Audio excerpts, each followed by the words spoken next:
Soybean তেলের দাম লিটারে ৮ টাকা বাড়ছে। সয়াবিন তেলের দাম প্রতি লিটারে ৮ টাকা বাড়ছে।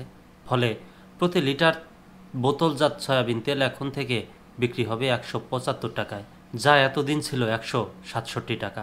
প্রতি লিটার খোলা সয়াবিন তেলের দাম ১৪৯ টাকা থেকে বেড়ে দাঁড়াবে ১৫৭ টাকা।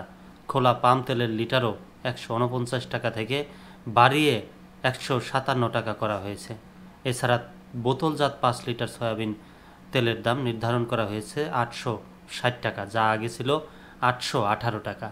বাণিজ্য উপদেষ্টা শেখ বশির উদ্দিন আজ সোমবার বোতল ভোজ্য তেল ব্যবসায়ীদের সঙ্গে বৈঠকের পর সয়াবিন তেল ও পাম তেলের নতুন দাম ঘোষণা করেন।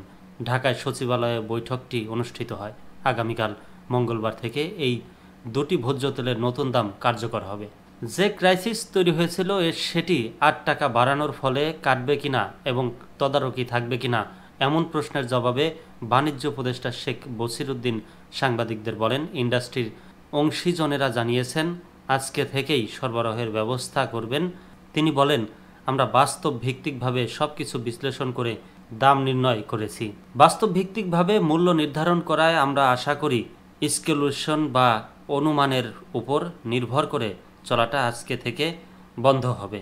Bangladesh vegetable oil refiners and Vanaspati manufacturers অ্যাসোসিয়েশনের পক্ষ থেকে পাঠানো এক সংবাদ বিজ্ঞপ্তিতে বলা হয়েছে, বর্তমানে আন্তর্জাতিক বাজারে ভোজ্য তেলের মূল্য বৃদ্ধি পাওয়ায় বাণিজ্য মন্ত্রণালয়ের সঙ্গে আলোচনা সাপেক্ষে ভোজ্য তেলের দাম সমন্বয় করা হয়েছে। একজন সাংবাদিক বাণিজ্য উপদেষ্টা শেখ বশির উদ্দিনকে প্রশ্ন করেন, দাম ৮ টাকা ১ কেজি বাড়ানোর জন্যই কেজি ভোজ্য তেলের ঘাটতি দেখানো হলো এবং এটা কি ইচ্ছে করে হয়েছে কিনা? এর উত্তরে শেখ বশির উদ্দিন বলেন, ৮ টাকা বাড়ানোর জন্য ঘাটতি দেখানো হলো কিনা আমি জানি না।